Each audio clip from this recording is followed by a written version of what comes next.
ተመልካቾቻችን ከረፍት ተመልሰናል። እየተከታተላችሁ የምትገኙት ይሄው ምስክር ዝግጅታችንን በኢቫንጀሊካል ቴሌቪዥን በሳተላይት እንደዚሁም ደግሞ በሲኤምኤን ቲቪ የዩቲዩብ አድራሻ በዓለም ዙሪያ ለምትገኙ ኢትዮጵያና ኤርትራውያን እየደረሰ ይገኛል። የዛሬ እንግዳዬ ደግሞ ወንድማችን ለማ ደገፋ ነው። ወንድማችን ለማ ደገፋ በቤተክርስቲያን አመራር ላይ ከፍተኛ ስልጠና በመስጠት እንደዚሁም በተለያዩ አገልግሎቶች ውስጥ የኢትዮጵያን ቤተክርስቲያን ከጀርባ ሆኖ እየመራ ያለ ወንድማችን ነው። እንግዲህ ከአዲስ አበባ ዩኒቨርሲቲ እንግዲህ ሳትለቅ ስትመረቅ ወደ ኢቫንጀሊካል ፌሎሺፕ ነው የገባው። አዎ ከዛ ስመረቅ ያው እዛ ስላዩ ሁሉም ጠይቀውኝ ነበር። ለምሳሌ ግሬት ኮሚሽንም እነሱ ጋር እንዲሄድ ይባሱ ስክሪፕቸር ዩኒየንም ግን ያው የሁላችን ይሁን ብለው ተስማምተው አብያተ ክርስቲያናት ወሰዱኝ ማለት ነው። ወንጌላውያን አብያተ ክርስቲያናት ህብረት እዛ የሚሽን አስተባባሪ አደረጉኝ እና እዛ ሲሄድ ሚሽነሪዎች አሉ ትንሽ የተከፈላቸው በየቦታው አብያተ ክርስቲያናት የሚያሰማሯቸው በቁጥር ያኔ የተሰጡኝ ጥቂት ነበሩ። 7 ብቻ ነው የነበሩት እና በጣም እንዴ ብዬ ፋይሎችን ሳገላብጥ ከዚህ በፊት ድጋፍ ያደርጉ የነበሩ ድርጅቶች ነበሩ እንደ በርናባስ ፈንድ የሚባሉ ወዘተ ከነሱ ጋር መነጋገር ጀመርኩ በቃ እና ከዛ የሚሽነሪ ቁጥር በ2 ዓመት ጊዜ ውስጥ ወደ 652 ነው እግዚአብሔር ረድቶኝ ያሳደግ ነው ማለት ነው። የሚገርም ወደ በዚህ ዓመት ውስጥ ዳይሬክትሊ የቤተክርስቲያን ህብረት የሚልካቸው ማለት እኔም ማስተባበራቸው እና በጣም ቁጥር አደገ። ቤተክርስቲያን በጣም ነው የተተከለው። ወደ 1200 ምናምን አጥቢያ ቤተክርስቲያናት ናቸው የተተከሉት በዛ በነበርንበት ጊዜና ከዛ ዶክተር ጣላርጌ ሺድንበር የኔ አስተባባሪ ነበረ። ከዛ በኋላ እኔን ወደ አሳደጉኝ ማለት ነው። ተባባሪ ዋና ጻፊ ያደረጉኝ፣ መኪና ሰጡኝ፣ ደሞዝ ጨመሩልኝ። በቃ አሁን እድል አገኘው። አንዳንድ አፍሪካ ሀገርም ህብረቱን ወክዬ መሄድ ጀመርኩ። በቃ በዚህ በሚሽነሪዎቹ ምክንያት ያልዞርኩበት የኢትዮጵያ ቦታ የለም። በቃ ሄዳለሁ፣ እነሱ ጋር አድራለሁ፣ ኑሯቸውን አያለሁ። በቃ የማስተባበር ስራ ሚሽን ላይ ትኩረት እንዲደረግ ወዘተ እና በዚህ ሂደት ነው በቃ ተሞክሮችንም እንዳካፍል አንዳንድ ቦታም ተጋብዤ ከሀገር ውጭ ሄድኩ። ያ በቃ ሌላ መስክ ከፈተልኝ ማለት ነውና ከዛ አንድ እግዚአብሔር የረዳኝ ነገር ምንድነው ለመጀመሪያ ጊዜ በኢትዮጵያ ወንጌላውያን ታሪክ አገራዊ ጥናት ኢትዮጵያ ያኔ ነው ያደረኩት ማለት ነው። ምንድነው ጥናት? የወንጌል ተልእኮ ጥናት ምንድነው መሰለ ምንም መረጃ አልነበረን። ስንት ወንጌላውያን ሁሉ ያሉ ኢትዮጵያ ውስጥ ስንት ቤተ እምነት ነው ያለው? ቤተ እምነቶቹ ስንት አባላት አሉ? በጾታ በእድሜ ቤተክርስቲያናት ስንት ተተክለዋል? በየክልሉ ስንት ናቸው? ምንም መረጃ የለም። ይሄንን እግዚአብሔር ረድቶኝ አንድ ድርጅት ነበር ዶን ሚኒስትሪስ ይባላል። ውጪ ሲሄድ ስማቸውን ሰምቼ ያው ለነሱ ፕሮፖዛል አስገባን፣ ፈንድ ሰጡን። በቃ ልጆችን አሰልጥኜ ወደ መላው ኢትዮጵያ ቤተ እምነቶችን ስንጠይቅ መረጃ አያውቁ። አሁን ሳለ እንዴ አሁን መረጃ ራሱን ብዙ ጊዜ ፈልጌ አላገኝም። የለም አይታወቅም። ያው እንግዲህ ዝም ብሎ እየተነገሩ የመጡ ቁጥሮች አሉ። ያው ቁጥራችን ሲደማመር ከኢትዮጵያ ሕዝብ ቁጥር ሊያልፍ ይችላል እና የመረጃ ኢንቴግሪቲ የለም።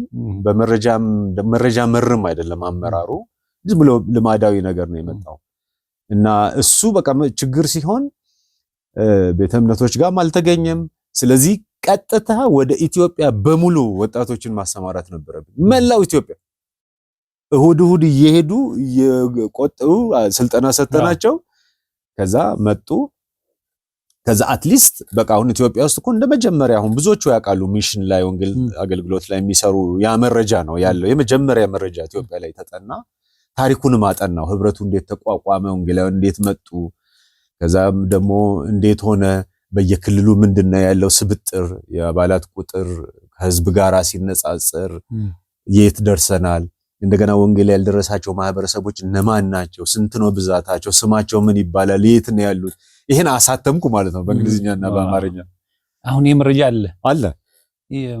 አሁን ህዝቡ ለምሳሌ አሁን ይሄ ለብዙ ግብዓት ይጠቅማልና በዚህ አጋጣሚ የሚመለከተው የቤተ ክርስቲያን መሪዎች ሊሆኑ ይችላሉ፣ ሚኒስትሪዎች ሊሆኑ ይችላሉ። በምን ማግኘት ይችላሉ? አለ በቀደም ራሱ የካውንስሉ ስብሰባ ነበረ ኢንተርኮንቲኔንታል፣ እዛ ላይ ይዘው መተው ነበረ እናቶ ሽመልስ ራሱ የእናንተምና አለ። እኛም ቢሮ አለ።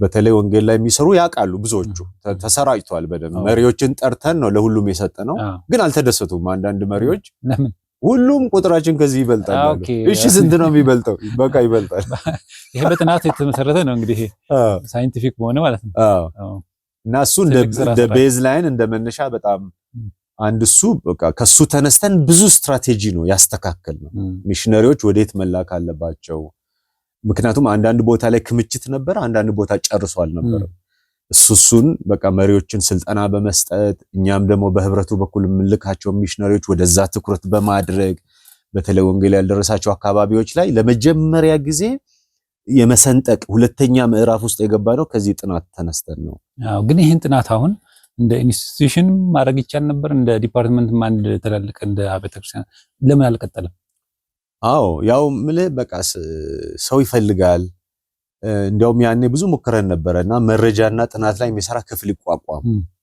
አሁንም አንዱ ጥረቴ እሱ ነው በዚህ በካውንስሉም ቢሆን በየአጥቢያ ማህበረ ምዕመንም ቢሆን ይሄ በጣም ቁልፍ ነገር ነው አሁን የኛ አመራርና አገልግሎት ብዙ ከመረጃ ነፃ ነው በቃ ነው እውነቱን ለመናገር በጣም ትክክል አይደለም እሱ መስተካከል አለበት ቁጥራችንን ማናቅም እንግዲህ አንዳንዱ አጠቃላይ የሀገሪቱ ባህልም ለዚህ አስተዋጽኦ አድርጎ ሊሆን ይችላል መረጃ ብዙ እንትን የለውም ግን አሁን ግን ጊዜው የመጣ ይመስለኛል ስለዚህ ዛቢያ ክርስቲያናት እሱ ነው ከዛ ደግሞ እንግዲህ እግዚአብሔር ወደ ሌላ ለመጣስ ነገር አካሄድን ያው እሱን ተከትለን ከዛ እዛ ያገለገልኩ ያለው በቃ አሳድገውኝ በጣም ደስ ብሎኝ በቃ እና አገባው ሁሉ እዛ ያዛነገው ታዲያ እንዴት ትዳር እንዲያስክ ነገርና ትዳርማ እዛው ዩኒቨርሲቲ ወጣቶችን አስተባብራል ነበር እና 12 ወጣቶች አሉ ከኔ ጋር ደግሞ እንደ አስተባባሪ ሆነው የመረጥኳቸው ከዛ ውስጥ አንዷ የኔ ባለቤት አዜብ ትባላለች ሳባልጅና አሰልጥነው በዛው በቃ ወደ እግዚአብሔር እንዲሁም መስመራችንን አገናኘ አሜን እዛ ያለው አገባው በቃ ፓስተር ሲዩም ትዝ ይለኛል ደስ አላችሁ አሁን በቃ ትልቅ ሰው ሆንክ መሪዎችም ዝም ብዬ ነኝ ነው የገባ መሪዎችም ያከብሩዋል አያውን እና ውስጥ ያለውን ፖቴንሻል ያዩ ስለነበረ ትዳርኮ ትልቅ ዶክተር ጣላርጌ ሺ ድንበር እና ፓስተር ሲዩም ፓስተር ስለሺ በጣም ነው የሚያበረታቱኝ የነበረው ታደለ የሚባል እዛ ነበርና ከዛ እዛ ያለው አንድ የውጪ ድርጅት አንድ ቀን ሌሊት ከምሽቱ 3 ሰዓት ተኩል ደወለልኝ ቦብ ይባላል እና ይሄው ነው ታሪኩ ኤግዛክትሊ እኔ አላውቀውም ምንም እኔ ደስ ብሎኛል በቃ ምንም ነገር አስቤ አላውቅም ከዛ ምን ይለኛል ኢትዮጵያ ውስጥ ክርስቲያንም የሆነ ሙያዊ ብቃትም ያለው ሰው ቸርቾችንም ሌሎችንም የሚረዳ ዓለም አቀፍ ድርጅት ልንመሰርት እንፈልጋለን እና ከብዙ ቦታ ያንተ ስም ተሰጠን ፈቃደኛ ነው ያለኝ እኔ አልተኛውም ሌሊቱን እኔ እግዚአብሔር የሚቀስፈኝም ነው የመሰለኝ እና ብዙ ጊዜ ነው የወሰደብኝ እሺ ለማለት አዎ በጣም ከዛ እነ ፓስተርና ማከርኩ ምን አልኩ ከዛ ምንድነው እግዚአብሔር የሰጠኝ ሐሳብ በቃ እኔ የጠራው ወደ ራሴ ነው እና ወደ ላኩ እንጂ ወደ አብያተ ክርስቲያን ወደ ማንም አልጠራውም የሚል ግንዛቤ ውስጥ የተፈጠረ ፓስተር ሲዩምም በቃ እደግ ሌላ ሰው እዛ ከሚሆን አሉኝ ጄኔቫ ግሎባል ይባላል ደሞዜን ወደ ስንት መቶ አይዶን ነው እጥፍ አሳድገው እኔ ደነገጥኩ ማለት ነው ወሰዱኝ ማለት ነው እዚህ ስመጣ እኔ ምንም በቃና ድርጅቶችን ይረዳሉ በጣም ሙያዊ ነው በጣም ቴክኒካል ነው ሌላ ዩኒቨርሲቲ ውስጥ ገባው ማለት በቃ እዛ እና ከዛ በፊት ደግሞ ኤግስት ተምሬ ነበር ለአገልግሎቴ እንዲጠቅመኝ ብዬ ስነመለኮት በቃ ከዛ አሁን ዶኔሽን ውስጥ ገባው ማለት ነው ስልጠና ተሰጠኝ እዛ አሜሪካን ብዙ ጊዜ ወሰዱኝ አሰለጠኑኝ በቃ ፕሮጀክቱ በጣም አደገ ያው መንፈስ በቃ ያ የለመድኩትን ነገር ይጀገባው እድሉን ላግኝ እንጂ መስራት ነው ማስፋት ነው መለወጥ ነው እግዚአብሔር በዚህ ባረከኝ በጣም አው እዚህ ጋር ግን አሁን ምንድነው የታየኝ ነገር ብዙ ሰዎች አሁን ለምሳሌ በቤተክርስቲያን ውስጥ አሁን ያለው ትልቁ ችግር ምንድነው አንዱን ገፍቶ እንደዚህ አርሰማ አጥፍቶ ምን ብሎ ያንተን ቦታ መውሰድ እንዲህ አይነት ነገር ተለምዷል አሁን ቤተክርስቲያን ውስጥ የሆነ የሚያድግ ሰው ሲሆን መግፋትም ተለምዷል ግን አሁን በአንተ ህይወት ማየው ምንድነው ስራህን ስራ እግዚአብሔር በፈለገው ጊዜ ብድግ ያደርግና የሚያስፈልግ ቦታ አሁን ሰው ፎከስ ማድረግ ያለበት ነገር እያሳየህ እሱን የማይ መስለኛል እውነት ነው ታማኝነት ነው እግዚአብሔር እጅ ላይ በሚያስቀምጠው ነገር ምንም ተአምር ባትፈጥርም ግን ታማኝ ሆነ ብትተጋ በንጹህ ልብ ያንተ አሳዳጊ እግዚአብሔር አሜን አጥር የሚያሰፋልህ እሱ ነው። አሜን እና ብዙ ሰዎች ይጎዳሉ። በቃ የሆነች ነገር እጃቸው ስትገባ አንድ ራሳቸው የያዙትም ያገኙትም ይመስላቸውና እዛች ጎጆ መስራት ይፈልጋሉ። እና ሪሊ የእድገት ሚስጥር እግዚአብሔር ነው፣ ሌላ ነገር አይደለም። እግዚአብሔር በሰጠህ እድልና ጸጋ ትንሿን ተፍ ካልክ እና በጥሩ ልብ ካለ እግዚአብሔር እጅ ይዞ ነው በህይወቴ እንዲህ የመራኝ የመጣው ማለት ነው። እኔ አላቅም እንዲህ አስቤ ጌታ በሚያውቀው ነው የምልህ። ለሰከንድ አስቤ አላቅም። በህይወቴ በጣም የደነገጥኩበት ጊዜ ቢኖር ያን ጊዜ ነው። እኔ ቢሮው ደግሞ ሙሉ ቢሮውን የተሸከምኩት ይመስለኝ ነበር። የማልሰራው ነገር የለም። ሽንት ቤት አጸዳለሁ፣ ምንም የማልፈው ነገር አልነበረም። ፓስተር ስዩምን ጭንቅ ነው ማረጋቸው በቃና ይሄ እንደዚህ መሆን የለበትም። ቦርድ ውስጥም ገባው በኋላ ያው ቦርዱንም ይሄን እንደዚህ ባለቤትነት በቃ ጭልም አይኔን ነው እንትን ያለው በቃ ከፍተኛ ባለቤትነት ስሜት ነበረኝ። እና ቢሮውን ለቆ መሄድ በቃ የጠላት ድምጽ ነው መሰለኝ። ምንም ጌታ በሚያውቀው እቺን የምታክል ዝግጅት አልነበረኝም። ግን ያው የእግዚአብሔር ፈቃድ ስለነበረ ከአንድ ወር ተኩል ብዙ ምጥ እና ጸሎት ምክክር በኋላ ወደ እነሱ ሄድኩኝ። እነሱ ዶነር ናቸው። በቃ ለቸርቾች ብዙ ቸርቾችን ያኔ ብዙ አገዝን ማለት ነው። እና ብዙ ኤንጂኦችንም ከቸርች ውጪ እሱ ደግሞ ሌላ ዓለም አቀፍ እንትን ውስጥ ከተተኝ። ከኤምባሲዎች ጋር አገናኘኝ። ከእንደዚህ አሁን ዶነር ተቋማት ጋር አገናኘኝ። ሌላ የዴቨሎፕመንት ጽንሰ ሐሳብ ውስጥ ከተተኝ። ቢሮ ደግሞ በጣም ወደደኝ። በጣም አሳደጉኝ ልነግራችሁ። ቢሮ ተመሰረተ። በቃ እዚህ አሁን ጄኔቫ ግሎባል ጥሩ ትልቅ ድርጅት ነው እዚህ ኢትዮጵያ ይሰራል። እንደውም 2 ሌሎች ድርጅቶችን ወልደዋል ኢትዮጵያ ውስጥ። አሁን እዛ የሚሰሩ ለኔ ልክ እንደ ታላቅ በጣም ይቀርቡኛል፣ እሄዳለሁ ቢሮአቸው። ከዛም ለቀስ ተወጣ እንዴት ነው አወጣት? ከዛ ደግሞ ምን ሆነ መሰለ አንድ ኤኢዲ የሚባል ድርጅት አለ፣ የአሜሪካ ድርጅት። የነ ጄኔቫ አይነቶቹን በአፍሪካ ደረጃ አቅማቸውን ይገነባል። ስለዚህ ጥሩ ሰው ትረስት የምታደርጉትን ተብሎ ሲጠየቁ ጄኔቫ ግሎባል እኔን ሪከመንድ አደረጉ። ራሳቸው ከዛ እነሱ ደግሞ ደሞዜን ጥፍ አድርገው በጣም ከፍተኛ ደሞዝ ነበር ያን የማገኘው የዛሬውን አያደርግ እና እሱ ደግሞ በዓለም አቀፍ አደረገኝና በአፍሪካ ሀገራት ብዙ ድርጅቶችን አቅም ገነባ ነበር። ሊደርሺፕ ላይ ያሰለጥናለው። እዛ አሁን አሉ ዶኔሽኑ ውስጥ ይሄ ገንዘብ እርዳታ ሲሰጥ ሪፖርት አደራረግ የህግን ተከትሎ የመስራት ስታንዳርዶች አሉ። እሱ ላይ ስልጠና መስጠት በቃ በአፍሪካ በሙሉ መዞር ሆነ። እዚህ ነበረ ቢሮዬ። ከዛ 1 አመት ብቻ ከሰራው በኋላ እነሱ እንደውም ኢንተርናሽናል ስታፍ አድርገው ሊወስዱኝ ሲሉ ደግሞ ሌላ ምዕራፍ ተከፈተ ላይፍ ውስጥ ማለት ምንድነው? ምን ሆነ መሰለ በቃ ውስጤ የመማር ፍላጎት በጣም አይሎ መጣ። ይሄ አባቴ አሁን ያልከው ነገር ነው እኮ ሰው አንድ ነገር የሆነ ትልቅ ነገር ሲያገኝ አለቅም ብሎ በራሱ የሚይዝበት ጊዜ አለና እንዴት የሚለቀቅም አይደለም እኮ ተስፍሽ ብታቅ በጣም ደሞዜ እኮ ኢትዮጵያ ውስጥ ሜቢ ከ1%ም ሃይሊ ከሚከፈላቸው መካከል ሊሆን ይችላል ያኔ ሲመስል ብዙ ነው የሚከፈለኝ። በየቦታው ስትሄድ የምታርፍበት ቦታ የምታገኘው አበል በጣም ከፍተኛ ነው። ዓለም አቀፍ ነው። አውሮፓ ትሄዳለህ፣ አሜሪካ ትሄዳለህ፣ አፍሪካ ትዞራለህ። ምን አለ ለገጠር ልጅ ከዚህ በላይ።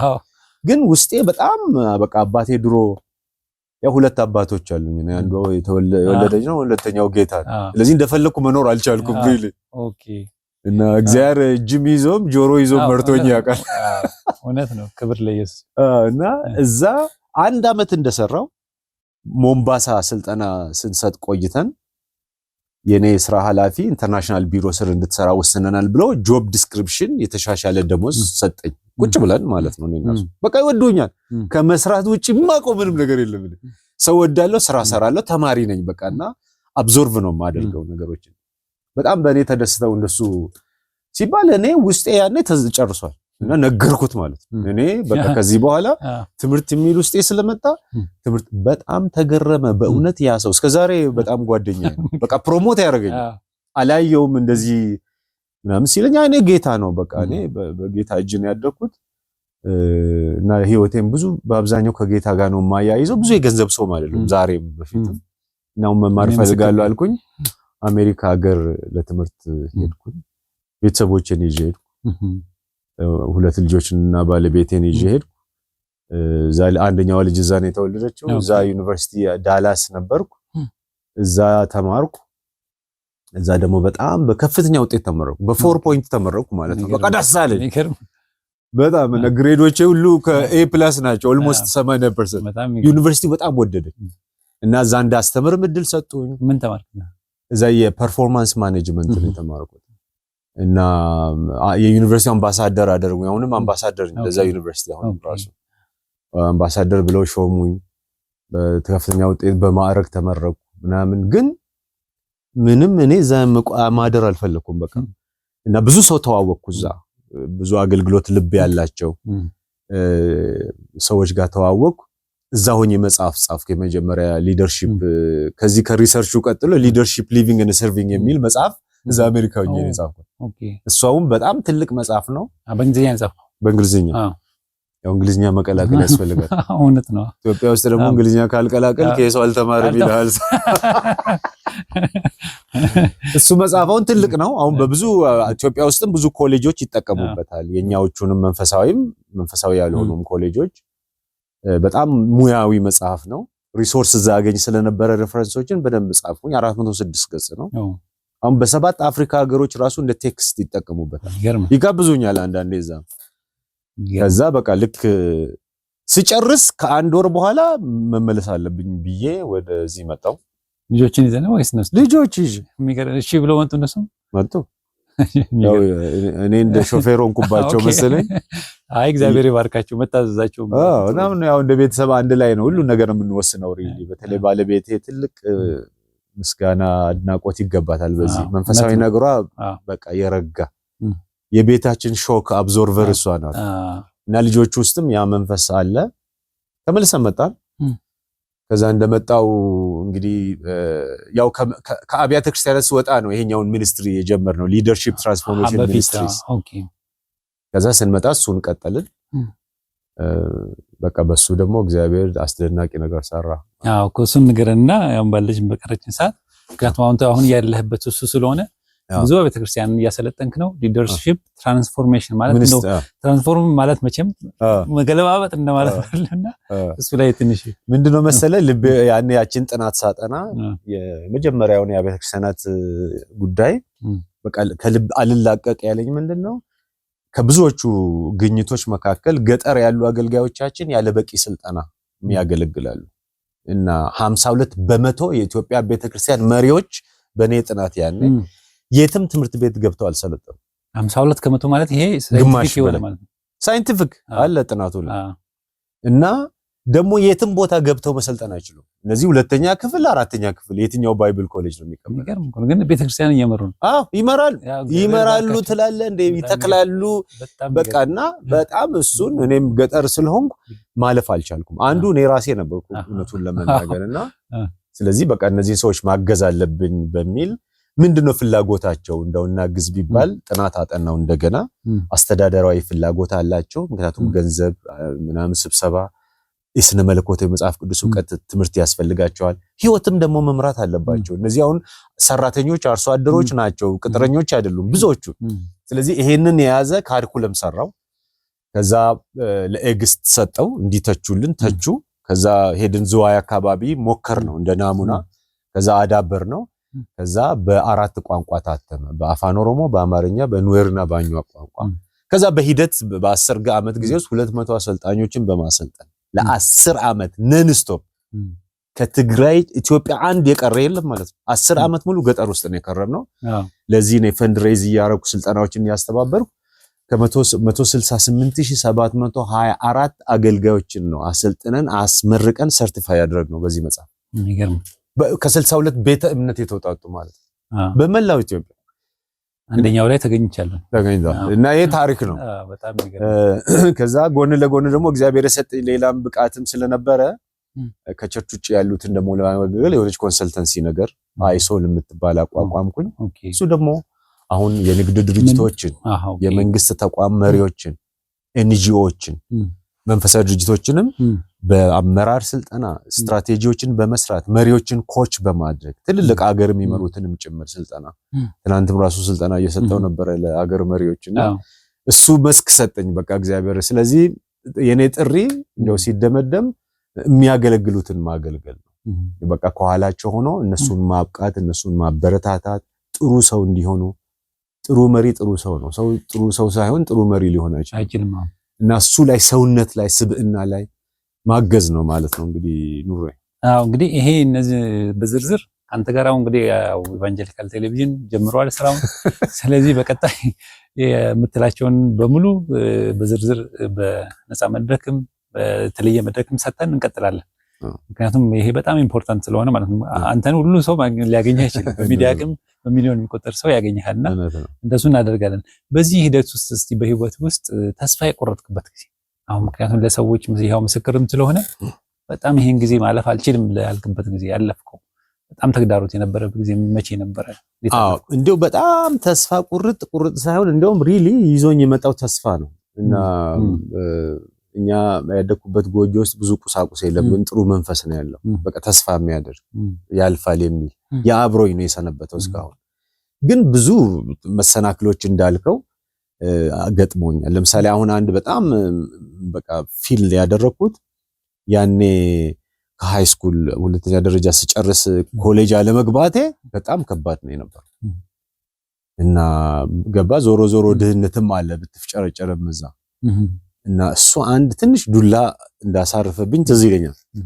መፍትሄው ግን መስራት ነው እና ምንም ስላልነበረ አው ያን ጊዜ ደግሞ ማትሪክ የወደቀ ሰው ከተስፋ የለውም የሚባልበት ጊዜ ነበር። እንዴ ሰውም ራሱ ምን ሆንክ ይጠይቃል እና በጣም እንትን ይፈጥርብሃል። ወደ ደግሞ ሪል ሆኖ ፊት ለፊት ስትፋጠጥም አንድ እሱ አንድ ነገር ነው። ከዛ በኋላ ደግሞ አገልግሎት ውስጥ እየገባህ በምትሄድበት ጊዜ ለቸርች ያለ ትርጉም ለመሪዎች ያለ የምትሰጠው ትርጉም በጣም ከፍተኛ ነው። በቃ እንደው ከእግዚአብሔር ቀጥሎ አድርገህ ታያለና እየሄድክ ግን አንዳንድ ቦታ ያን ነገር ስታጣ ትንሽ ከበድ እያለ ይመጣል።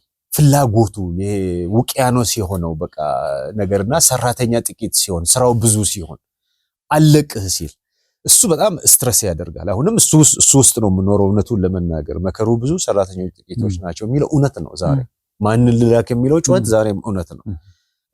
መዋቅሮቻችን፣ አደረጃጀቶቻችን፣ አገልጋዮቻችን እንደበዙ ሁሉ ሰራተኛ ቢሆን፣ ቸርቾች እንደበዙ ሁሉ ሰራተኛ ቢሆን፣ ሁሉ ብራንጮ ቢሆን ተስፍሽ ልታስብ ትችላለህ።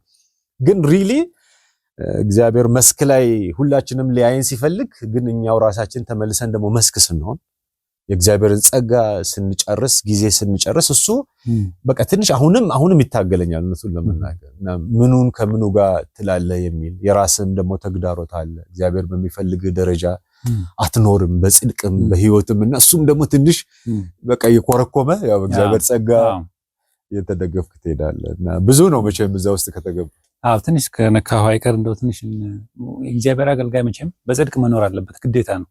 ግን በጽድቅ መኖር ብዙ ጊዜ ሰዎችን ቻሌንጅ የሚያደርጋቸው ከሌላው ያነሰ ኑሮ እንዲኖሩ ያደርጋቸዋል በሚል ነው። እንዴት እኔ እንደዚህ ከሆነማ በቃ ኑሮዬን መግፋት አልችልም የዘመኑን እንዴት ላድርግ የሚል ነገር አለና በዚህ ምክር ብንጨርስ ያው የጊዜውን ገበያው የደራበትን መቀላቀል የዘመኑን ፋሽን የመከተል የኑሮ ጫና ይሄ ዓለም እየጨለመ ሲሄድ ግለኝነት ያውቃሉም ስለሚናገር ሞር ራስ ወዳድነት የበዛ እንደሚሄድ የእግዚአብሔር ቃል ይናገራል። አይ ቲንክ በዚህ ሁሉ ውስጥ እንግዲህ ጥርት አድርጎ ማየት የሚያስፈልገው ኢየሱስ ነው። ተስፋችን ማበረታቻችን እሱን ማየት ነው። የማያልፍበት የዘላለም ፋሽናችን እሱ ነው። አንድ ሙዲ የሚባሉ ሰው ምን አሉ መሰለ? ስለ ጠማማ በትር ብዙ ከማውራት ይልቅ አንድ ቀጥተኛ በትር አጠገቡ ማጋደም ይሻላል አሉ። በዘመናት መካከል ታሪክ ሊመጣ መለካከት ፍልስፍና ሊመጣ ይችላል፣ አስተምሮ ሊመጣ ይችላል። የማያልፍበት ቀጥተኛ በትራችን ግን ኢየሱስ ክርስቶስ ነው። እሱ እንደኖረው ከዛ መስመር ውጪ ሌላ መስመር የለም። መንገድ አሳያቸዋለሁ አላለም ጌታ፣ እኔ ነኝ መንገድ አለ። እውነትም አስተምራለሁ አለ፣ እውነት እኔ ነኝ አለ። ስለዚህ ወደሱ እየተጠጉ መሄድ ነው የሚያዋጣው። ይቻላል። እግዚአብሔር በዚህም ያበለጽጋል። ኖረና አይተናል።